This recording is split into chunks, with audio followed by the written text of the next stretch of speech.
How did him not being around almost, how did that almost unknowingly impact how you wanted to be a father when you had kids? Yeah, I mean, him not being around, I still made a mistake. Before me and my wife got married, I still had two girls before I got married. So, I tried my hardest not to, but the distractions and you being who you are, sometimes get the toll of you sometimes. But you're not saying I don't wish my two daughters here or I don't love their mothers, but in the same time, I wish I wouldn't have done that because I tell kids now when I speak to them, they always ask that question. One of the biggest things you regret, I was like, man, having kids even before out of wedlock, I had my two girls, and me, I'm a kid. I love kids, and so you already know how I feel about my own kids. I love my own kids, and not able to see my daughters how I want to, like I see my son Jordan a lot. It's a toll on me as well. So I had to try my hardest to fight, do a lot extra to be at my daughter's, dance recitals or her gymnastics. I have to do extra, but I would love for my kid to be with me every day. For a long time, you did not ever want to talk about your father. In recent years, you started opening up, more about him. How did you find out when you were a kid that he was going to prison? How did I find out? I found out on TV or the radio station, one of the two, that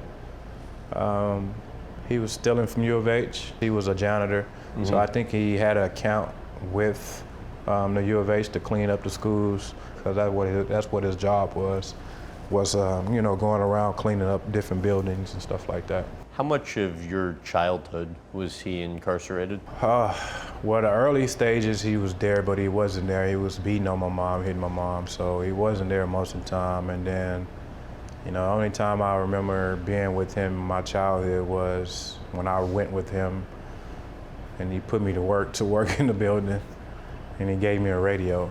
That was probably the only time I remember. I think that was my sophomore year in high school, junior year in high school. But most of my childhood, I don't really remember too much of him being around other than, hitting on my mom or beating her or something like that. What was the most difficult part of not having him around growing up? Well, not having my pops around, it was very difficult because of the fact, like I said, I'm a family man, and you grow up watching the Bill Cosby shows. You watch up growing up watching, these shows, and they all have their father figure around, from Will Smith, all these shows. And I just saw when the time when they had those big messages on those shows, is the dad, did a lot for that young man on TV, of helping him grow and understanding how to become a man, and I didn't have that. For how long did you avoid talking to your father, and what ultimately made you decide to reconnect? I wouldn't say I wasn't talking to him, he wasn't talking to me. Okay. So. It seemed like in some of the profiles that I read about you, at least when you were in college, made it sound like you really didn't want to make the connection, but the women in your life, your mom, your sisters, wanted you to at some point. Yeah, everybody pushing, you know how it goes, everybody pushing you, just marriage, like everybody was pushing me to get married. I was like, I'm not finna do when everybody else want me to do. I'm gonna do it when I'm ready. And it was the same thing when, with my father. I'm gonna talk to him when I want to, not when he wants me to or you want me to. It's just that I'm not ready for that right now. I have so much over my plate right now. I'm not ready to do that right now. So it wasn't that I didn't want to talk to him. It's just I was busy taking care of responsibility that he should have been helping me with. You know what I mean? So I was so focused on making sure my family is squared away, is good. To this day, we talk sometimes, but but in the same time, I'm like, you just let me know when you're ready to talk. And I haven't heard that conversation yet. In the conversation, when I do see him, he still haven't said that yet. He said what?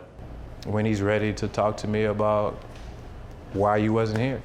Because there is a lot of question marks in my mind, because as I'm a dad now, I see that it's no reason for what, the things that you did until you explain to me, because I'm doing it now. as a father, even with my daughters living in another city, I'm still consistently talking to them on the phone, making sure they hear daddy's voice, see daddy, all of the above, spending time. And, you know, to me, all I wanted and my sisters wanted was that, a dad around, just being visible. Even whatever beef you had with my mom, but what about us, the kids? And I just want him to explain that part of it. For more clips from this interview, visit GrahamBensinger.com.